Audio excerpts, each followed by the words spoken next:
আসসালামু আলাইকুম ভিউয়ার্স, বাংলাদেশের সর্বশেষ আপডেট সংবাদে আপনাদের স্বাগত।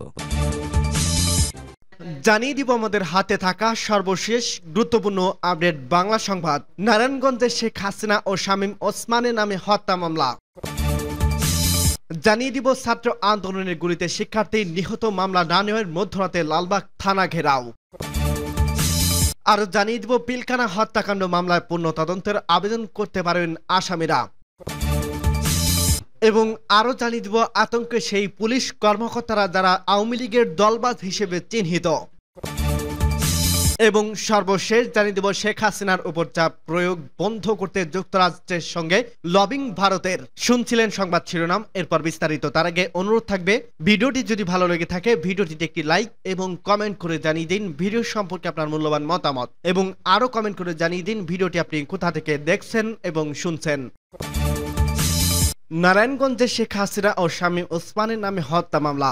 নারায়ণগঞ্জে আন্দোলনের সময় গুলিবিদ্ধ হয়ে আবুল হাসান স্বজন নিহত ঘটনায় সাবেক প্রধানমন্ত্রী শেখ হাসিনা ও নারায়ণগঞ্জ ৪ আসনের সাবেক সংসদ সদস্য শামীম ওসমান সহ ৪৮ জনের নামে ও অজ্ঞাত ১৫০ থেকে ২০০ জনকে আসামি করে নারায়ণগঞ্জ সদর মডেল থানায় হত্যা মামলা দায়ের করেছিল নিহত ভাই আবুল বাশার অনেক। শনিবার ১৭ আগস্ট রাতে মামলাটি দায়ের করা হয় বলে নিশ্চিত করেছে সদর মডেল থানার ভারপ্রাপ্ত কর্মকর্তা ওসি আব্দুল সত্তার টিটো। এছাড়া মামলাটির অন্যান্য আসামিরা হলেন আওয়ামী লীগের সাধারণ সম্পাদক ওবায়দুল কাদের, সাবেক স্বরাষ্ট্রমন্ত্রী আসাদুজ্জামান খান কামাল, সাবেক পররাষ্ট্রমন্ত্রী হাসান মাহমুদ, সাবেক তথ্য ও যোগাযোগ ও প্রযুক্তি মন্ত্রী জুনায়েদ আহমেদ পলক, নারায়ণগঞ্জ ৪ আসনের সাবেক এমপি শামীম ওসমান, নারায়ণগঞ্জ ৫ আসনের এমপি সেলিম ওসমান, আয়ন ওসমান, আজমেরি ওসমান, শাহ নিজাম, নাসিরউদ্দিন এহসানুল হক টিপু, হাবিবুর রহমান রিয়াদ, তানবীর আহমেদ টিটু, কামরুল হাসান মুন্না, আব্দুল করিম বাবু, বান্টি রাফেল, মতিউর রহমান মতি, রুহুল আমিন, ফজর আলী খান, মাসুদ টিটু, দেলোয়ার হোসেন প্রধান, এমন আরো অজ্ঞাত ১৫০ থেকে ২০০ জন।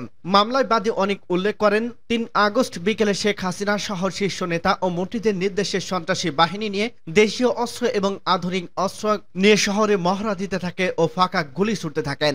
এ সময় মিশনপাড়া এলাকায় ছাত্র জনতার অবস্থানকে লক্ষ্য করে গুলিবর্ষণ করে। এ সময় আয়ন ওসমানের গুলিতে আহত হন স্বজন সহ আরো অনেকেই। আহত অবস্থায় স্বজনকে ৩০০ সজ্জ হাসপাতালে নেওয়া হলে সেখান থেকে ঢাকা মেডিকেল কলেজে হাসপাতালে পাঠিয়ে দেওয়া হয় তাকে। ঢাকা মেডিকেল কলেজে চিকিৎসাধীন অবস্থায় ৬ আগস্ট মৃত্যুবরণ করেন তিনি। ছাত্র আন্দোলনের গুলিতে শিক্ষার্থী নিহত, মামলা না নেওয়ার মধ্যরাতে লালবাগ থানা ঘেরাও। বৈষম্য বিরোধী ছাত্র আন্দোলনে পুলিশের সঙ্গে আন্দোলনকারীদের সংঘর্ষের সময় গত ১৮ জুলাই খালিদ সাইফুল্লাহ নামে এক শিক্ষার্থী গুলিবিদ্ধ হয়ে নিহত হন। এই ঘটনায় তার বাবা শনিবার রাতে লালবাগ থানায় মামলা করতে গেলে পুলিশ গড়িমসি শুরু করে। মামলা রুজু করতে রাজি না হয় ১৫০ শতাধিক এলাকাবাসী থানা ঘেরাও করে বিক্ষোভ করতে থাকে। সেনাবাহিনীর সদস্যরা পরিস্থিতি শান্ত করার চেষ্টা করেন, তবে রাত 12:30টায় এই প্রতিবেদন লেখা পর্যন্ত বিক্ষুব্ধ জনতা থানায় অবস্থান করছিলেন। এ বিষয়ে লালবাগ থানার ওসি খন্দকার হেলাল উদ্দিন বলেন, নিহতর পরিবার রাতে থানায় মামলা করতে আসে। যেহেতু হত্যা মামলা, তাই তাদের বলছে ঊর্ধ্বতন কর্মকর্তাদের সঙ্গে কথা বলে মামলা রুজু করতে হবে। এজন্য রোববার সকালে আসতে বলা হয় তাদের, কিন্তু তারা এতে রাজি না হয়ে লোকজন এসে মামলা নিয়ে চাপ দিতে থাকেন। নিহত খালিদ সাইফুল্লাহ একটি মাদ্রাসার শিক্ষার্থী ছিলেন। তার বাসা লালবাগ থানার রসুলবাগে। ১৮ জুলাই আন্দোলন চলাকালে গুলিবিদ্ধ হয়ে তার মৃত্যু হয়। পরে ময়নাতদন্ত শেষে মরদেহ দাফন করে পরিবার। এলাকাবাসী জানিয়েছে সাইফুল্লাহকে গুলি করে হত্যা করা হয়েছে। এই ঘটনায় শুক্রবার পরিবারের সদস্যরা মামলা করতে থানায় গেলে পুলিশ মামলা না নিয়ে ফিরিয়ে দেয়। এ কারণে গতকাল রাত 10:30টার দিকে এলাকাবাসী সহ নিহতের বাবা মামলা করতে থানায় যায়। পুলিশ মামলা না নেওয়ায় এলাকাবাসী থানায় ভিডিও করে রাতেই সামাজিক যোগাযোগ মাধ্যমে ছড়িয়ে দেন। এই ভিডিওতে এক তরুণকে বলতে শোনা যায়, সাইফুল্লাহর বাবা শুক্রবার মামলা করতে এসেছিলেন, কিন্তু পুলিশ মামলা না নিয়ে ফিরিয়ে দিয়েছে। আজকে শনিবার মামলা করতে এসেছিলেন, তাও নেওয়া হয়নি। ওসি আওয়ামীপন্থী হয় মামলা নিচ্ছে না, কিন্তু মামলার রাতেই নিতে হবে, অন্যথায় আরো শিক্ষার্থী থানায় আসবেন। মামলা না নেওয়া পর্যন্ত তারা থানা থেকে যাবেন না। অপর এক তরুণ বলেন, সাইফুল্লাহ শহীদ হয়েছেন, তার বাবা মামলা করতে এসে কেন বারবার ঘুরবেন? বিচার চাইতে এসে কেন হয়রানির শিকার হতে হবে? আজিমপুর আন্দোলনকারী শিক্ষার্থীদের উপর পুলিশ সেদিন নির্বিচারের রাবার বুলেট, টিয়ার শেল এবং গুলি ছুটছে। থানায় এক কর্মকর্তা জানান, লোকজন জড়ো হওয়ার পর সেনাবাহিনীর সদস্যরা পরিস্থিতি সামাল দেওয়ার চেষ্টা করেন, কোনো অপ্রীতিকর ঘটনা ঘটেনি।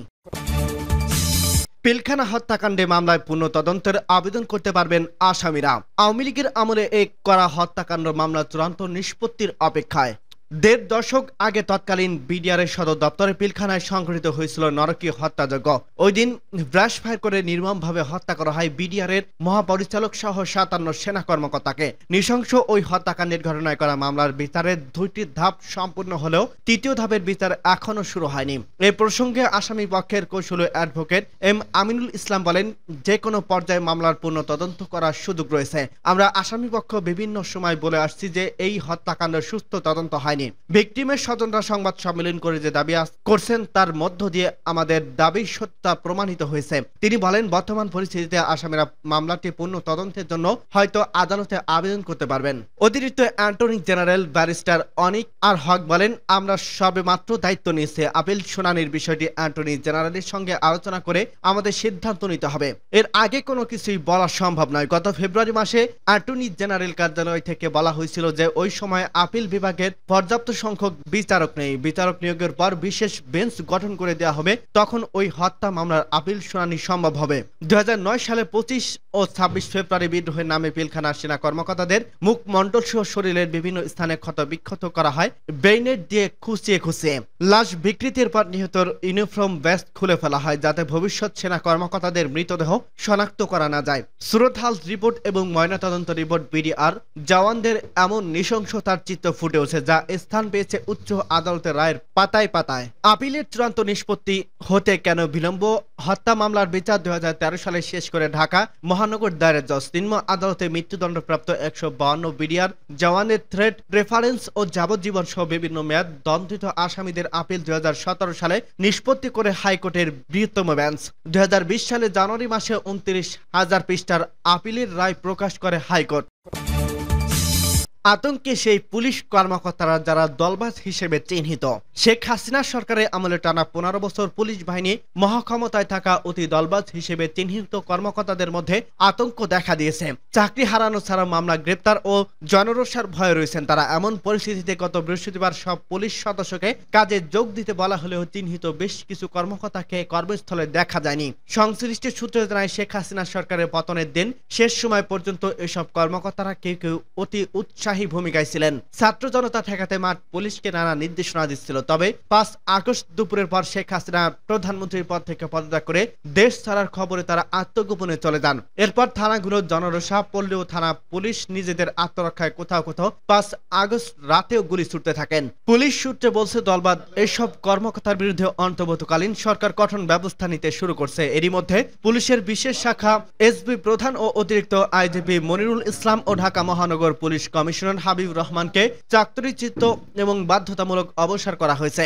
এছাড়া রংপুর রেঞ্জের ডিআইজি আব্দুল বাতেন এবং রংপুর মহানগর পুলিশ কমিশনার মোহাম্মদ মনিরুজ্জামানকে চাকরি থেকে বরখাস্ত করা হয়। পাশাপাশি আরো বেশ কিছু কর্মকর্তাকে গুরুত্বপূর্ণ পদ থেকে সরিয়ে দেওয়া হয়েছে। তাদের বিরুদ্ধে তদন্ত করে ব্যবস্থা নেওয়ার আভাস মিলছে। এদিকে সরকারের পক্ষ থেকে 15 আগস্টের মধ্যে পুলিশের সব সদস্যকে কর্মস্থলে যোগ দেওয়ার নির্দেশনা দেওয়া হলেও ওই দিন পর্যন্ত অনেক কর্মকর্তারা কর্মস্থলে যোগ দেননি বলে জানা গেছে। তাদের মধ্যে অন্যতম ঢাকা মহানগর পুলিশের অতিরিক্ত কমিশনার অপারেশনস মোহাম্মদ হারুন রশিদ ও ডিবির যুগ্ম কমিশনার বিপ্লব কুমার সরকার কর্মস্থলে যোগ দেননি। পুলিশ সদর দপ্তরে অতিরিক্ত আইজিপি মর্যাদার কয়েক কর্মকর্তা কর্মস্থলে যোগ দেননি বলে জানা গেছে। পুলিশের সদর দপ্তরের মুখপাত্র পুলিশ সুপার মিডিয়া ইনামুল হক সাগর গতকাল শুক্রবার জানিয়েছেন, নির্দেশনা মেনে বেশিরভাগ পুলিশ সদস্যই কাজে যোগ দিয়েছেন। হয়তো অনেক অসুস্থতা সহ নানা কারণে যোগ দিতে পারেনি। এর আগে গত 11 আগস্ট সরকারের পক্ষ থেকে বলা হয়েছিল, পুলিশের যেসব সদস্যরা এখনো কাজে যোগ দেননি তাদের জন্য শেষ সময় হচ্ছে আগামী বৃহস্পতিবার। বৃহস্পতিবারের মধ্যে কেউ যদি যোগ না দেন তাহলে ধরে নেওয়া হবে তারা চাকরি করতে ইচ্ছুক নন।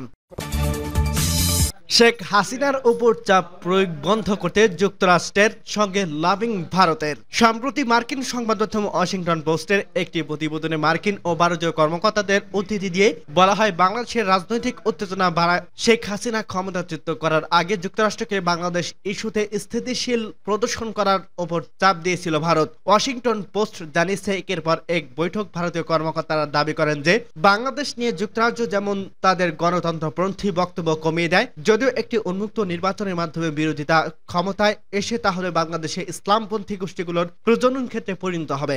এটি ভারতের জাতীয় নিরাপত্তার জন্য হুমকি হিসেবে দেখা দেবে বলে দাবি করেন ভারতীয় কর্মকর্তারা। ভারতীয় সরকারের একজন উপদেষ্টার নাম প্রকাশ না করার শর্তে বলছেন, আপনারা বিষয়টি গণতন্ত্রের দিক থেকে দেখবেন, তবে আমাদের এই জন্য এইসব ইস্যু অনেক অনেক বেশি গুরুতর এবং অস্তিত্বের। তিনি বলেন, আমেরিকানদের সঙ্গে আমাদের অনেক আলোচনা হয়েছে, সেখানে আমরা বলেছিলাম এটি আমাদের জন্য একটি উদ্বেগের বিষয়। আমাদের মধ্যে কোনো ধরনের কৌশলগত ঐক্যমত না থাকলেও আপনি আমাদের কৌশলগত অংশীদার হিসেবে নিতে পারবেন না। শেষ পর্যন্ত বাংলাদেশ নিয়ে সুর নরম করে বাইডেন প্রশাসন, এমনকি হাসিনা সরকারের উপর নিষেধাজ্ঞা হুমকি স্থগিত করেন। যুক্তরাষ্ট্রের এমন সিদ্ধান্ত বাংলাদেশের অনেক হতাশা নন, তবে মার্কিন কর্মকর্তারা বলছেন তারা হিসাব নিকাশ করে এই সিদ্ধান্ত নিয়েছেন, এতে ভারতীয় চাপের খুব একটা সম্পর্ক নেই। প্রতিবেদনে উল্লেখ করা হয়, মার্কিন কূটনীতিরা এবছরের জানুয়ারিতে বাংলাদেশের জাতীয় নির্বাচনের আগে বিরোধী দলের নেতাকর্মীদের এবং সমালোচকদের গ্রেপ্তার করার জন্য সাবেক প্রধানমন্ত্রী শেখ হাসিনার সমালোচনা করছিলেন। বাইডেন প্রশাসন বিচার বহির্ভূত অপহরণ ও হত্যার অভিযোগ, হাসিনার নেতৃত্বে বাংলাদেশের পুলিশের কয়েকজন ঊর্ধ্বতন কর্মকর্তাদের উপর নিষেধাজ্ঞা আরোপ করে এবং গণতন্ত্র ক্ষুণ্ণ করা ও মানবাধিকার লঙ্ঘনের সঙ্গে জড়িত বাংলাদেশিদের ভিসা নিষেধাজ্ঞা আরোপ করার হুমকি দেয়। গত 5ই আগস্ট যখন বিক্ষোভকারীরা সেনাবাহিনীর কারফিউ অমান্য করে শেখ হাসিনা সরকারি বাসভবনের দিকে এগিয়ে যান, তখন শেখ হাসিনা ভারতে পালাতে বাধ্য হন। এরপর ভারত ও ওয়াশিংটনের নীতি নির্ধারকরা বাংলাদেশের পরিস্থিতি সঠিকভাবে মোকাবেলা করছেন কিনা তা নিয়ে প্রশ্ন উঠছে। মার্কিন এক কর্মকর্তা নাম প্রকাশ না করার শর্তে বলছেন, বাংলাদেশের পরিস্থিতিতে সবসময় ভারসাম্য বজায় রাখতে হবে। অনেক জায়গায় পরিস্থিতি জটিল এবং অংশীদারের সঙ্গে এমনভাবে কাজ করতে হয় যা সব সময় মার্কিন জনগণের প্রত্যাশার সঙ্গে মেলে না।